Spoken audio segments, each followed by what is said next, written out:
Hi, good afternoon, everyone. Once again, on behalf of Taj Bengal, I'm Madhurima here, welcoming you all to the virtual edition of An Author's Afternoon. An Author's Afternoon is an initiative designed by Prabha Khaitan Foundation in association with Sri Cement Limited. Here, authors get to engage in an informal interaction with their audience and discuss their craft and life and more. The foundation weaves together various activities around literature and performing arts that goes to initiate various women empowerment programs and significant social issues. The new normal has led the foundation to reconstruct the sessions and go virtual so that patrons are not deprived of their passion for literature and keep the morals and spirits flying while abiding by health norms. The digital media partners for today's events are the Telegraph Online and My Kolkata. Today, we have with us Ms. Rijula Das, who has joined us from New Zealand. Rijula received her PhD in creative writing in 2017 from Nanyang Technological University, Singapore, where she taught writing for 2 years. She is a recipient of the 2019 Michael King Writers Center residency in Auckland and the 2016 Dastan Award for her short story, Notes from a Passing. Her other short story, The Grave of the Heart Eater, was longlisted for the Commonwealth Short Story Prize in 2019. Her debut novel, A Death in Shonagachi, was also longlisted for the JCB Prize for Literature in 2021. Rijula hails from West Bengal and lives in Wellington, New Zealand right now. In conversation with the author is Ms. Bharti Harlalka. She's an interior designer, wellness enthusiast, and has passionately staged plays, and in her own words, she's a disciplined reader. Now I would request everyone to sit back and relax and enjoy today's conversations. Over to you, Bharti. Thank you. Thank you so much, Madhurima. Welcome, Rijula. And before we set out for any form of conversation, I am actually quite compelled to read something which I got the opportunity to read in your book. May I? That he hadn't just existed here in this nowhere place where all the girls had poured like blood collecting in a butcher's drain pipe. And this hit hard. From my own personal experience, this book set the pace and the pace from the very first page itself. The bone-chilling, mysterious murder and the opening page just bound me to read on and on, to find the motive, solve the mystery. But then, Rijula, you deftly and swiftly somewhere changed the course of the book.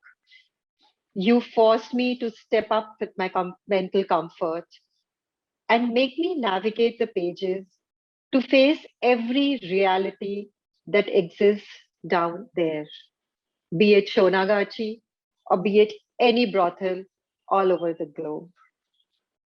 Welcome, Rijula, but I need to ask you, you're so pretty, you're so young, and you're living in Wellington, traveling all over the globe, but so boldly and so bravely, you actually dared to bear all the harsh and hidden realities of what they say is probably the oldest profession.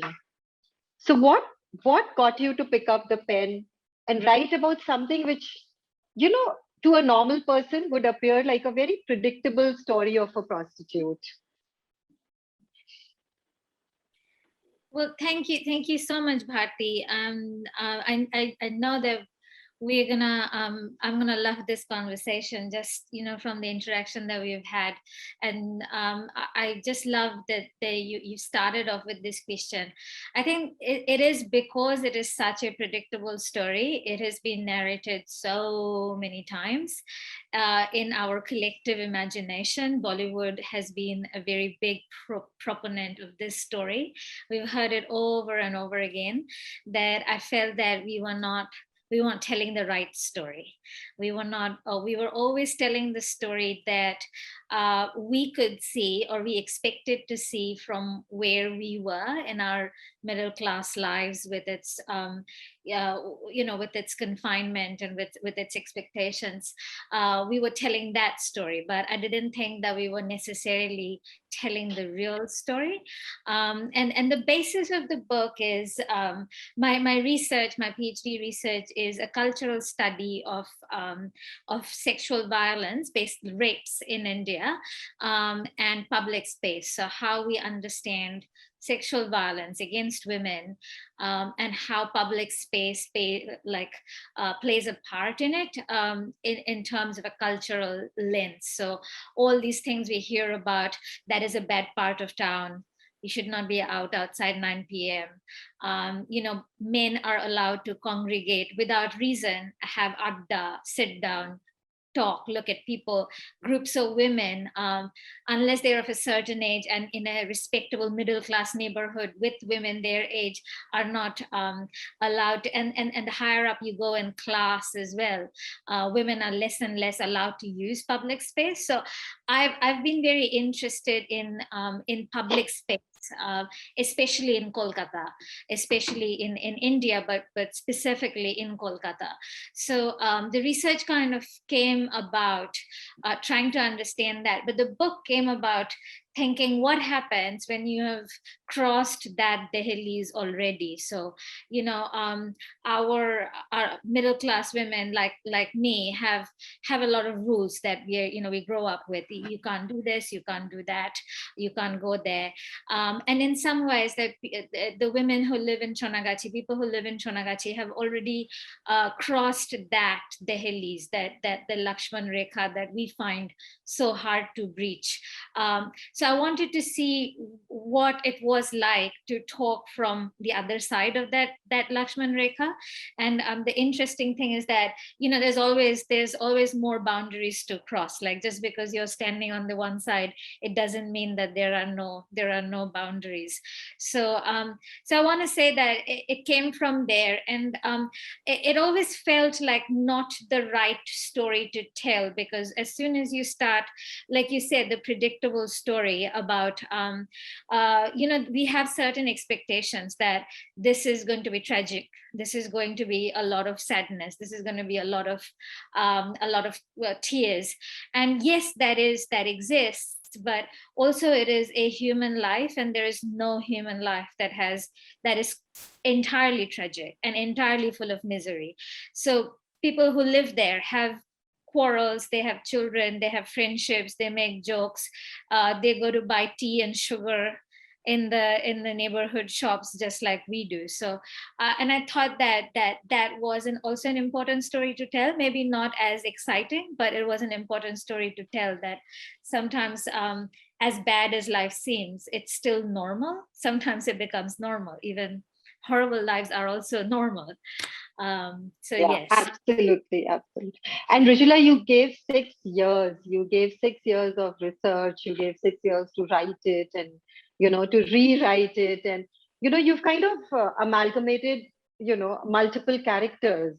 So you want to expand a little more on this whole genesis of how this whole thing came about for you? Yes, I wrote the book.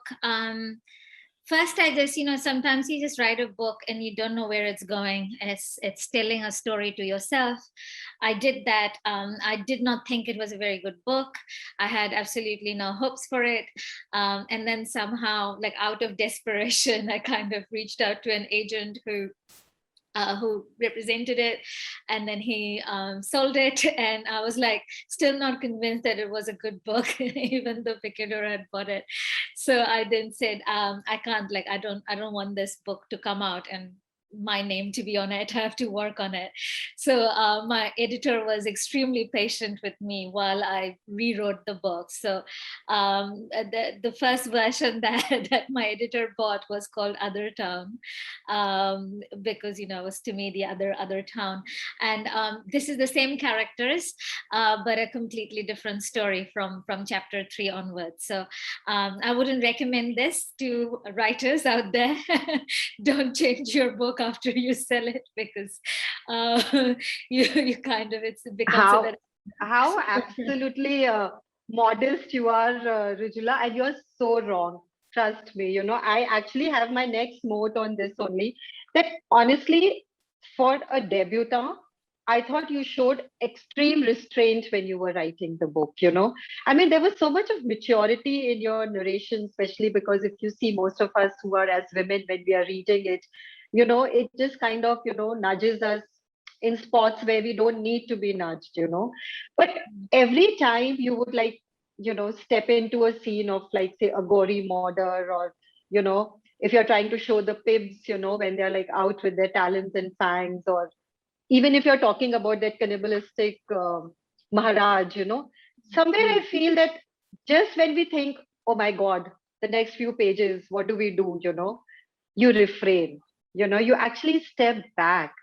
And I think that whole sensitivity which you as a woman, you've shown to other women, whether it's like Lali or it's Amina or it's Mo Maya, it's almost like you're clothing them back, it's almost like, you're kind of keeping their dignity still very, alive. So how did you not succumb to like, detailing it out and, stepping up those few pages with all of that? Thank you so much, Bharti. That's such a. I'm so glad that you saw that, and I'm so touched. Yes, it is because I didn't know a lot of things when I started writing the but I had two things that I did not want it to be a doom and gloom story.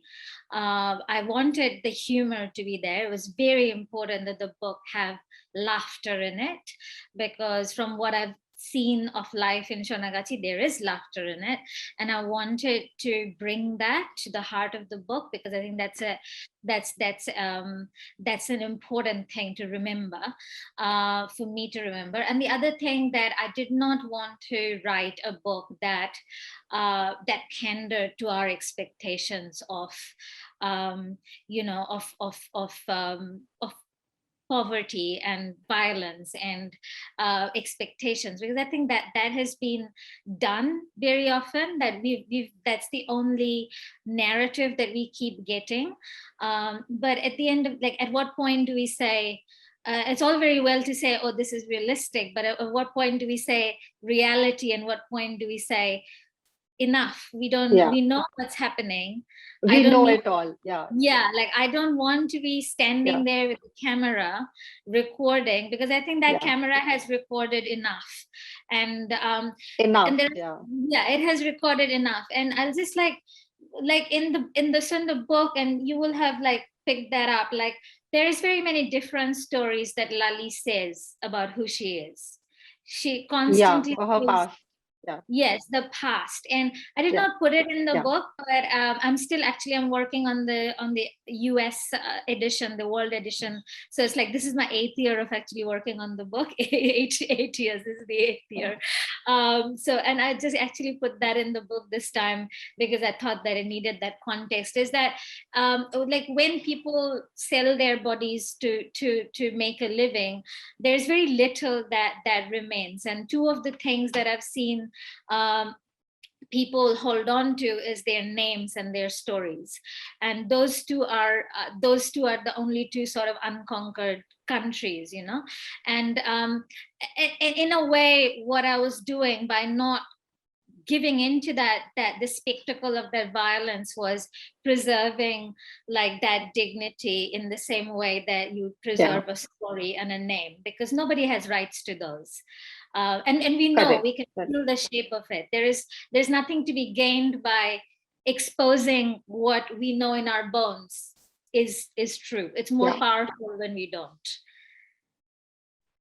So happy to have you on board on the same thought and the same page.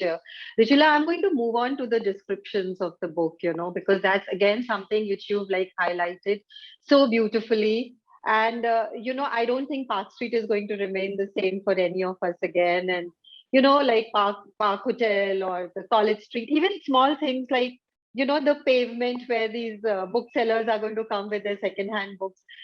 Sometimes I feel the vividity was like too stark and straight, like it again, like I said, you are the bold and the beautiful generation. So, I think you were bold enough to encompass all of it. And there was absolutely no hesitation, whether you were drawing up, the room or the park hotel rooms or the poshness or whatever. So really speaking, I feel that very soon you're going to be getting an offer from the OTT platform. And, I feel it's a little bit of work already done, the screenplay is already there. Because every time you read, like, this is the scene you're going to see very soon, you've just like done so much of the job which you were not even supposed to do it. So did it take many trips back home? I mean, did you come back to India and were you like walking around as an anonymous person, or how did you bring the whole realism to your descriptions, Rijula? No, I actually I haven't been home in a very long time because of, how our world has completely changed. But Yeah. Kolkata is very important to me. Like Calcutta is a very, I think it is my like artistic home. I don't know that I can write a book that is not set in Kolkata or in Bengal. Because I think like writers, like novelists or short story fiction writers like me are always functioning on a lag. Like we're like 15 years behind. Like I can't write about something that happened to me yesterday, but I can write something that happened to me 20 years ago. So we need that time to sort of form. And I think that who I am as an artist, as a writer, was formed in Kolkata. And Kolkata is a city I absolutely love. It's in my bones. It's I have spent, I think I've probably spent years upon years just walking in Kolkata, just like walking long stretches of the city. And this is something like I've done. So it's like it's in my head. Like I didn't, I don't need to go to like Park Street, or like if I close my eyes, I kind of like I have it in my bones. The image comes forward. Yeah, it is. It's very central to who I am. So I didn't it was there. It was there. And she feels kind of the same thing that I felt. Like, you don't always it's not always that you walk into park and you feel like you belong. Like I don't necessarily didn't come from the class that could walk into park hotel and feel like they belonged, I remember those times. Because Calcutta is also quite stark, as India is quite stark. Like you can go from buying a roll outside to Park Street, and there is like not even 1 meter distance between those two realities, and sometimes it can be quite jarring. And I think that was part of my experience too. Yeah. So Rijula, I'm going to slightly digress. I did have this question, wondering why is the whole setting so current? It's like, in the backdrop of demonetization, and it's actually a bad time, for cash exchanges and stuff like that. Was that important to bring it in to show the helplessness of these women, or any other particular reason for setting it in such a current time? Well, it's like, so when I wrote the book, demonetization hadn't happened, but then I had written and rewritten, and we got, the publishing is a long process. But basically, by the time I was done with the book, demonetization had happened, and it had hit Shonagachi particularly in a way that leaving that out would have, it necessarily meant that the characters were not true anymore, because complete the circle. Yeah, I mean, I wasn't in a place where I wanted to write about how COVID hit, because it's ultimately not reportage, but demonetization had happened, and you could see how it had, in some ways, it was another AIDS. It was very bad for those cash economies in many more ways. So yeah, it just wouldn't have been real if I had left that out. Absolutely. Rijula, another thing which actually struck me, and I'm sure it resonates with most of our readers as well, is the form of writing which you chose. It was actually a reflection of the whole clarity with which you've written the whole book. There are these small excerpts, and each excerpt is dedicated to each character, and which is why I think you allowed yourself the luxury of including so many characters. Some may be more important, some may be less, some were introduced a little late, like Deepa came in the picture a little late, And I think the nice part which you did was that there were these little concentric circles to the whole story, And somewhere every time you would read, that particular character seemed very central to that situation, because Right. you've actually kind of delved into his mind space. You've talked about his or her perspective in that particular section, Didn't you find it challenging? I mean, how did you, live up to yourself and, to this whole challenge of creating a very multifaceted protagonist or antagonist, if I may say so, like there isn't that one single person who's leading a perspective here, Yeah. Yeah, it wasn't easy. I can tell you, it took a lot of rewrites and a lot of Yeah. color coding. Color coding Yeah. helped a lot. But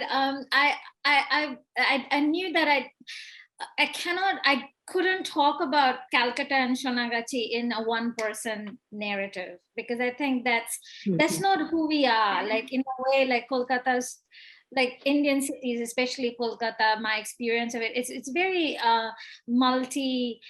it's very multifaceted. There's a lot of voices, it's not everybody is in their own story. Like, you can't get out of your house and go to where you're going without becoming part of someone else's story on the way, like whether it's the public transport you take, or it's whether somebody yelling at a taxi driver. We're very vocal people. Bengalis are very vocal people, and I think we're also very funny people. Like, it's always, there's always a quip, a snark, it's always there. So Yeah.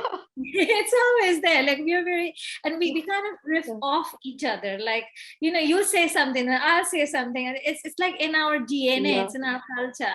And I just don't think that we write these kinds of when you look at bhasha literature, regional literatures, we're very polyphonous. We're not, it's a very like, this one protagonist, their journey. It's a very like it's a very Eastern Anglophone like stuff. And I didn't think you could be authentically telling a story about Shonagachi, because ultimately my story isn't about Lali or Tilu. It is about Shonagachi, and it is about Kolkata. And Correct. I didn't think that you could do that with just this one single person point of view.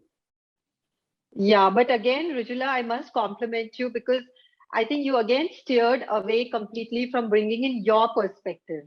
You were like this little fly on the wall who was just observing everybody in every excerpt and every this thing, and you just stayed away from your own perspective, which again, as a writer, I might think is to be rather difficult, because I mean, you can bring in your prejudices, and there are times when you're dealing with people who belong to a different race and caste and class, and a writer can give himself the whole indulgence of putting in their perspective through them.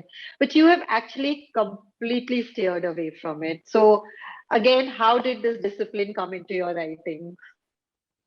Well, I think I learned a lot. Like, when I started writing, I can't say that I knew everything, but in those like 6-7 years that like, I actually researched, I went there, I talked to people, I read stuff, I read, people's stories. You learn so much, and then you realize you don't know anything. You realize that everything you knew was wrong in a way. Like, for example, there is a part there where Deepa is talking about, which is where I think that activism part of that novel really came, because like it kind of like really blew my mind in a way, like where they said that if we consider this labor, which we do, if you work in a mine, like if you work in a coal mine and it gets you have rights to organize as a laborer. Right, the labor rights, yeah.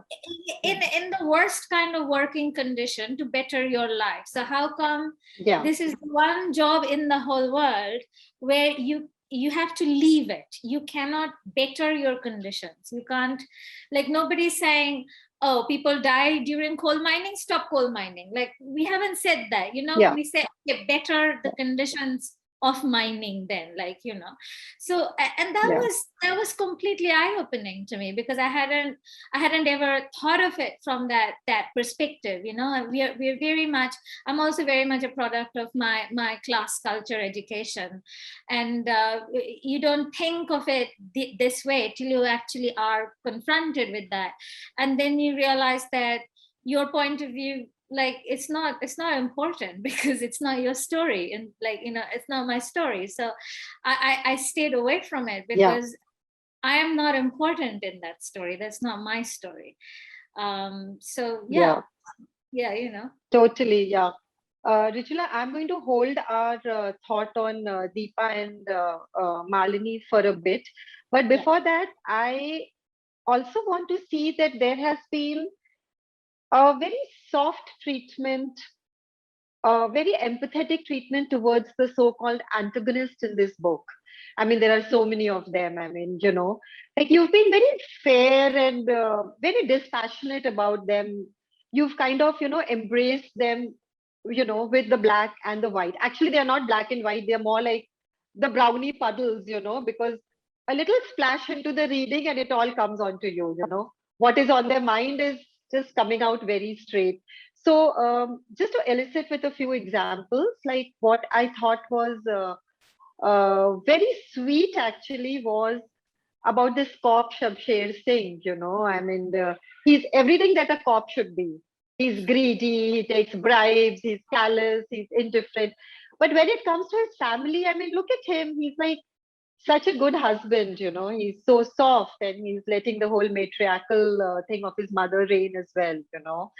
And if you look at Tilu, he's like, again, somebody very complex, you know, whether it's because of his height or not living up to his dad's expectation. But again, you know, that very emotive thing about him to, you know, remain in love with Lali and be very sincere about the whole thing, you know.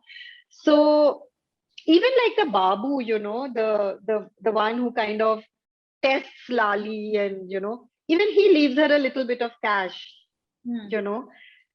So again, this whole dispassionate way is like, sometimes I feel like you've really observed them, you know, well, and you really got into their minds. So, you know, again, it's very intriguing for me, you know. So you need to take us somewhere and let us into your, you know, mindset and tell us how you managed to put the characters so real, you know, in the book. I'm like, really, I'm interested in people. Like, I can't say I'm extremely social. I can be, but I don't enjoy it. But I'm interested in people, and I think that there are some people I can't understand, like the Maharaj, like, which is why you will see of all the characters, there is very little interiority to a character. You develop him the least, actually, yeah. I cannot understand that. There is nothing there that I'm capable of understanding. But when it comes to, like, you know, patriarchy and our world shapes women, of course, but it also shapes men, and I'm interested in what it does to men. And, like, you know, people like Samsher, people like Tilu, they're neither this way and it's neither that. They have all these bad things, but they also have these good things, because I don't think that characters who are just that one thing, they're the stereotypical this, are very interesting. But what I find interesting is, maybe like Samsher is a stereotypical cop, but he's also, who is he in his private moment? So I won't say that I decided this is who he is, but like, when I had Samsher first appears as in the book in the second chapter, and I didn't know whether I was going to develop him, but I wanted to see him. I wanted to know what he does when he comes home, you know. Like, sometimes I write a character, I don't know who these characters are, I don't create them, they already exist for me. Like, I've met many Samshers in my life, like I've met many police officers who are just like him,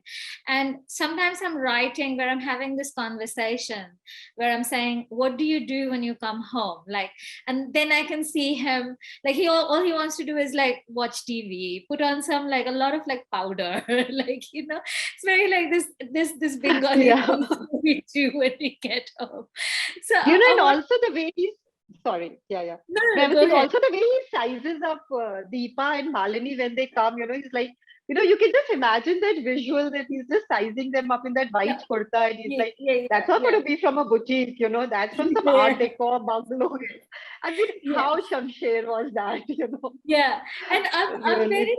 I'm very interested in that because I think that everybody is always like, is this disparity of power where Samsher is a man Yeah, in a society like us. He's a police officer. He's a big, tall guy, but Deepa has more power over him because of Deepa's class, yeah, yeah. money, education, like, and this is palpable, and I find that more interesting than this. And like, I like stereotypes, but I like to ask, what do my stereotypes do when they go home or when they meet each other?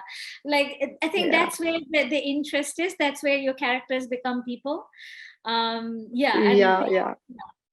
I had great fun. Yeah, Figuring and out who they were. yeah, I was actually going to say that, that considering that you're like, actually dealing with such a serious issue through the book, you've put in like enough of lighter moments and, these little one-liners of Ori Baba, and, that, okay, that's just what is said, And also what I thought was actually quite entertaining was that you actually retained our pan-eating madams, Nothing has changed. They are still sitting the way they should be sitting. They're still eating the pans the way they are. And, I actually have a very interesting line which you've written in the book. I'm going to take the liberty to read it. So it's like, and yet some of the girls never left her side. She drew as much respect as dread, and for some, a feral loyalty. I thought this was like so true, as children, even if we've seen like a Savaya Spota, we've always seen them, that at the end of the at the end of the day, the girls are very okay to be with the Masi or Chachi or whatever they call them, So what led you to retain the madam in her old buxom, blithely ferocious feel, You've really not modernized her to a chaperone or anything else. Yeah, no, I haven't, but that's also because she does belong to the older generation of the madams who are operating out of there. I mean, to be honest, the entire landscape has changed of sex work has changed because of cell phones, internet, and a lot of these things. I mean, it's never been a monolithic structure, but this is like sort of a detonation that has happened, with like Yeah. with digital wallets, and like this, it's completely like changed cash economy of any kind, to be honest. In Totally. Yeah. countries like ours, where we have so much like unorganized sectors, it's not just about the women who do the sex work, it's also about their clients, right? Like, I mean, so many of their clients also work in unorganized sectors. When you think about it, so our entire economy is a very cash-based economy. So digital wallets and stuff like that has just completely like detonated the landscape of that kind of like trade. And also like having dating apps, having escort services, having internet, having phone, WhatsApp has kind of made pimps very irrelevant, pimps and madams very irrelevant. So in a way, like having Shefati madam the way she is kind of a nostalgia trip of like slightly like of an older generation who is trying to also adapt to a very new, fast moving like trade that she has never seen before. And the other thing about loyalty is that part is actually really true. And it's like and I'll give you an example, like even for children who are traumatized or don't grow up in very good households, there's very feral loyalties with parents, and as humans we're just like sort of brought up that way, and the relationship between the girls and the madam is very complex. And I mean, I tried to bring that out, like you would think that they hate the madam, but it's a very like, it's as much as you hate your mother and love your mother. There's a very, because at the end of the day, and if you have a conversation at some point, they'll be like, they did this, they did this, they did this, blah, blah, blah. But at the end of the day, that was the only person who was there when that happened. Like, it's a very complex relationship. So Yeah. it's a very And also, strong. I think, she kind of fitted into the whole jigsaw puzzle, somewhere, you needed like this little milestone, where you could just take Yeah. a pause. Yeah. You didn't want to like kind of run through with all the adaptations and all the new things which are entering, it takes time to understand the escort service, but, so I think the madam was like a little relief point in the book, like very well fitted, very well suited, Rijula. Again, my compliments. I think I'm just going to read the book again, and really very, very interestingly you put in. Rijula, I come to Lali now. Yeah. So you've not made her the protagonist for the simple reason I think you had far too many dimensions and far too many anecdotes and stuff that you needed to add to her personality. But you actually again kind of made her very real. She's so contemptuous of her own lover. She's so weathered, yet she, kind of keeps the secret of her childhood or of the way her father, pimped her. So I think that kind of speaks a little about her value system, which, she retained and when she was trying to help the twin girls. But at the same time, she's very vulnerable and, you've really actually given so many dimensions to her personality. Um, any special thoughts on this? I mean, why was this character developed in this kind of a multi-dimensional field? I mean, honestly, Lali was the hardest to write. I mean, I didn't have a handle on her for the longest time. Like, she just sort of, in a way, it was like I was writing other characters and watching her what she does. Like, I know it sounds very strange because I know I'm actually the person who's sitting down and typing those words. It's not like there is a ghost there, but I kind of knew Tilu. I kind of knew Samsher. I kind of knew Deepa in some ways. Like, I even knew Vishal, Deepa's husband, who was such a small minor character, but he felt very important to me. Like, I kind of had an idea of who they were, how they would act. Like, if I'd invited them for dinner, what they would do, like, in my house. Like, I have a sense of who they are. Lali was, it was like approaching a deer, like it was very like looking somewhere else and taking very cautious steps. And I don't know why, and maybe how she turned out to be is because of that. But it's also it's a very scary thing to do, make a character and in a story like this, which is essentially not my story to tell. So it's not easy for me to, like, the ethics of inhabiting a person like that. And again, but I also didn't want it to be a stand-in for somebody I'd actually met. So she is she's part me, she's part women that I've met in Indian women, especially because a lot of us go through a lot of trauma, even if it's not at the level of what Lali has encountered. But there are so many stories, and they come out, and when they come out, even from it's somebody you've known for 10 years, and they tell you things and you're like, oh my God, like like the level of, Yeah, like, absolutely. yeah, Indian women have that, whether we've gone through that, and then there is a certain kind of roughness and a weatheredness, but there's also this, like, this responsibility, this, like, taking care of other people, this vulnerability that we hide. So in a way, Yeah. she is like that. She's a lot of, like, Indian women that I know, not just people in sex work, but Indian women who've gone through traumas and have to deal with a lot of stuff and are still cast in a role where they cannot be not strong, like elder daughters of Correct. families.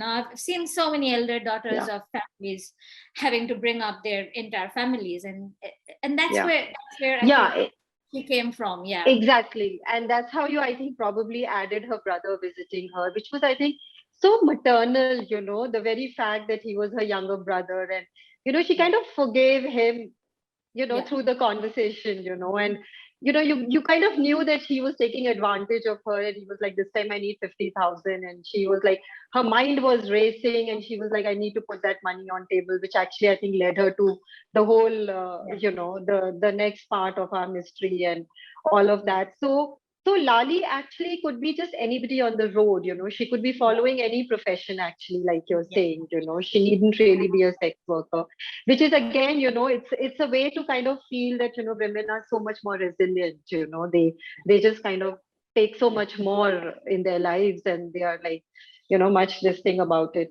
So from Lali, let's move to Adipas and Malini, and very honestly, I thought they were like, those stereotypes, those very fiery, feisty women who are very entitled, and but they still have this very utopian kind of ambition, where they decide, how it should be executed, which is what I found like the most debatable and yet the most challenging part of your writing and my reading. The three R's which you've mentioned of the raid, the rescue, and the rehab. So, do you have any real life inspiration for it, or have you met one of those social workers, or was it just actually to? Sorry. Yeah, was it also, that a lot of times when we are in this part of the privileged society, we have this little complex, which we call is like the savior complex, and it kind of, completes us when we go and we find a victim and we feel we can do something more about it. So, any real life inspirations for that? Yeah, this is actually a real debate in that activism space there. And actually Deepa is on the other side of this. It's actually the Nari Shakti Vahini that she's having that debate with. So Nari Shakti Vahini is all about rescue, raid, rescue, rehab. The raid and the rehab, yeah. That is their framework. And I did not want to have a say either way, but that mold is where you conduct raids, and then you take them to like the entire debate of like pickle making and sewing machines, and like take them away. Whereas Deepa and all are on the other side of that activism, where their point of view is if you can better your life by, doesn't matter what profession you're in, by giving it human rights and labor rights and organizing in a union, then why can't we? So they're on like basically two ends of that debate, like Nari Shakti Vahini and Deepa.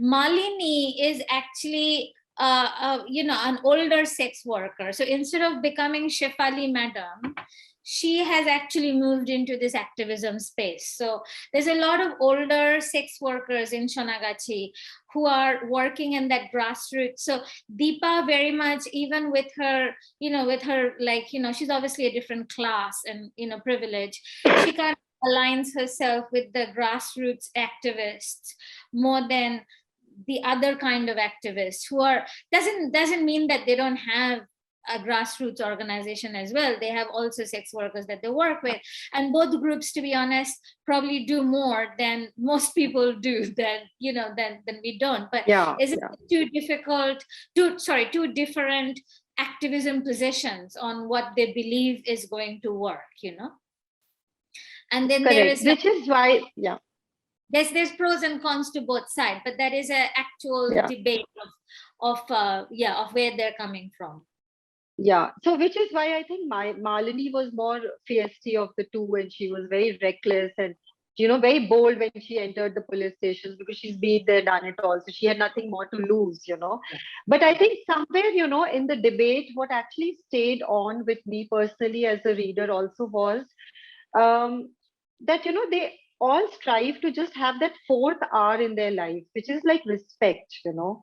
That you cannot just pack us like sardines and tell us to go make pickles, and we may not want to do it, and you can't decide where our children are going to grow up, like we are okay with if our children are going to hostels and if they are oblivion. So I think the very reason why you introduced Malini and Deepa to me was also to like show somebody who's on an experiential basis, and somebody who just has a very good heart and a very good intent about the whole thing, but it's very debatable, because I think everybody has a viewpoint, which is again very interesting when you kind of review a book, because at the end of it should also kind of get us to think and get us to come out of our drawing rooms as well.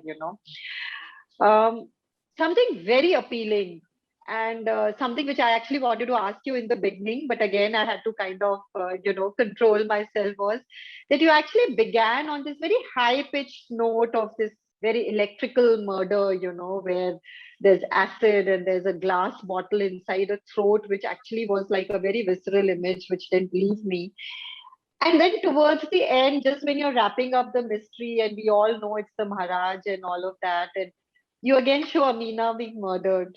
I mean, such a somber ending. I mean, two murders with two totally different, yeah, a style of mentioning them, and yet both leave us like so disgusted and so helpless. And why, Rijula? I actually I love that question. I have to say that that was such a thoughtful question. I'm so glad that you asked me. It kind of goes back to why I've said over and over again, this is not a murder mystery, because, some readers have said, well, it doesn't work as a murder mystery. And I've thought that, but it's because it's not a murder mystery.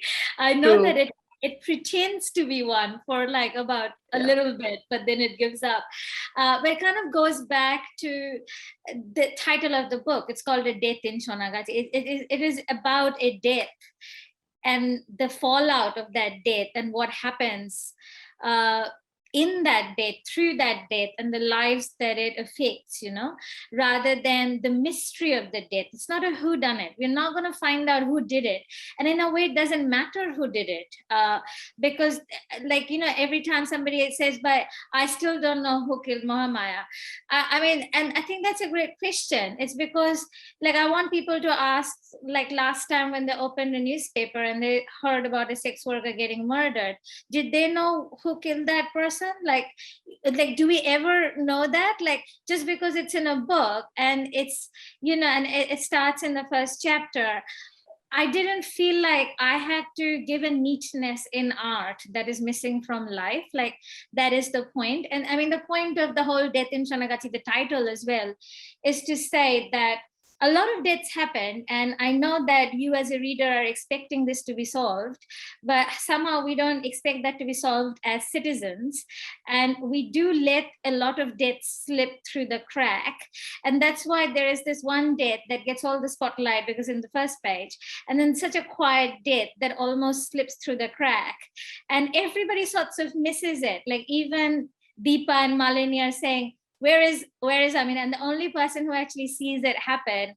And like, to me, it was very important, like the way she was taken away, and she's Muslim, but she does not get a Muslim burial, and like all of those things. And it's not really made up. I can't say hand to my heart that that's not happened, or I haven't heard those stories. But I think that this is why it is not a murder mystery, and it is a book about death, deaths that we are okay with, like, for lack of a better word, and I think that part of the reason that I set it up as a murder mystery is to talk about. I mean, I do want people to ask, but like, who killed, it's very similar. It's not that it's not happened, like, who killed Jessica, for example. I mean, the answer is like, apparently there is no one. Like, and that's why there is quiet deaths, and there are loud deaths, and there are deaths that we don't notice, and there are mysteries that are not solved.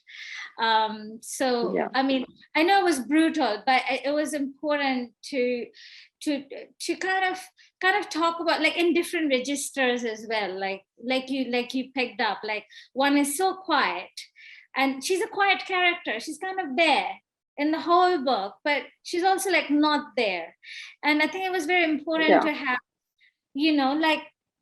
like those things, like the things that we let slip. I think the book is about things that we let slip, that slips through the cracks. Yeah, and also what you tried to tell us was that Mohamaya was the more rebellious of the two, and she wanted to bring about a change because she had like her children back home. So I think, that whole high strung, that whole thing about Mohamaya reflected in her death. And Amina was more the kind who probably must have accepted her situation better, and she was just like, playing along with it. And maybe, that makes a lot more sense. Yeah, the two characters and their death. But again, I absolutely need to read this, what you have written at some point, is at one time or another, every woman is turned into profanity. I mean, what could get more stronger than this? What could hit us like two slaps better than this one sentence which you've picked up? I mean, it was almost like hair raising. I was like, yes, she's right. It was this thing. But I suppose that is life. And at least you started this very bold conversation where it's not just about giving us a peek into, their lives and their comforts and their whole fight for respectability. It's also, to make us wonder that is there a solution, Will it just going to continue the way it is with these little ripples coming up? Is that why you left your book, rather open-ended? There wasn't like really a closure, It didn't like really make you feel that there was any redemption, It actually just let us feel that what now, How are we going to fit into this whole wheel? So any deliberations on this? I did I kind of, like I did not want to end on a very like doom and gloom note. So, and I think that little love story between Tilu and Lali actually like helps me not make it that doom and gloom. And I absolutely loved your comment when you sent it to me. And I agree, it's a very Bollywood moment when they sit together and watch the rain. And I think that's because like I needed it, I think, while writing the book. But I think that also like we all have Bollywood moments in our lives. Like I think that as unreal as they are, we all live through those moments when you just look at anything. A song would just fit in perfectly right now. Perfect. I was actually saving that for the end. Yeah, because I wanted all of us to feel a little better.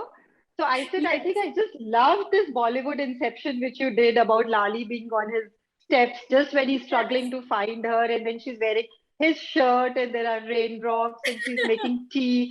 And very nicely after the whole night, she's telling him, you know what, marriage is not an end to every problem, it's not really a solution. And then how she buys the ticket. And I'm like, Rijula, we need to make a movie out of it. I already have a couple of faces, which I think are going to be just the right combination of resilience and vulnerability. So that is how I actually wanted to conclude this whole can session. Hang on to that question. Circle back to that. I think that and I absolutely like loved you saying that. But I think in some ways, like towards the end, like when everything is done and dusted, and we've kind of gone through that horrible part of towards the end, I wanted to like, it's a question of how do I end this story now, right? Because at any rate, I did not want to be inauthentic. Like I'm not a reporter. I didn't have, any like grand things to say. And honestly, that entire Maharaj part, that's already happened. That's Gurmeet Ram Rahim case, like that is, I have not written anything that hasn't like I haven't had to make it up. It is all there in our world. This is all happened. Very in the face. So I didn't have to but after that I wanted to see how I want to end. And I struggled with it because to me the end felt quite hopeful that she was actually away, she was on her way. But I came across because I was writing the book at the same time, actually the ending and the start of the books have remained the same from my first draft. It's the middle that has changed a lot. It actually ended the same way even in the first draft of the book. It's like I came across this concept of by Kumkum Sangari, who's this amazing feminist critic thinker. She talks about this thing called the absent horizon, which to me it's about the horizon that doesn't exist, but it should exist. Like as women, especially who have gone through trauma, or people who are in very difficult circumstances, like we need a hope. Like there has to be, it's the idea of the absent horizon that actually keeps us going. So in some ways, it was my attempt at saying there is an absent horizon. Like it's maybe not there, but if you look far away enough, maybe there is somewhere, that we can think of, Yeah. of going or And, aiming. and it's very consoling to think, that it exists, even if it doesn't come in our immediate eyesight, that hope is, that whole ray, is, I think, very important. It kind of keeps us going. Rijula, I think I have overstepped my time with you, and may I request any questions? I'm actually completely challenged on this, but is there any question which we can take? Bharti, actually, there's no, the time is over, so I think Madhurima can give the vote of thanks. So we'll wrap it up, and over to you, Madhurima. Thank you so much on a personal note as well, Rijula, for keeping us so hooked on to this 1 hour. I mean, 60 minutes was 6 seconds where I was concerned. Thank you. Madhurima, thank you. Can you please take over? Hi. That was a great session, and I know it was long, but it was good. On behalf of Taj Bengal and Prabha Khaitan Foundation, I would like to thank Rijula Das and Bharti Harlalka for this fabulous conversation. I would also like to thank our presenters, Shree Cement Limited, and media partners, Telegraph Online and My Kolkata. And also definitely thank all our patrons, without whom it would not have been possible actually to have these sessions during these difficult times. Stay well and stay safe, everybody, and bye till next time. Thank you. Thank you so much. Rijula. Thank you, Bharti. Thank you. Thanks, everybody. Bharti, thank you so much for all of this.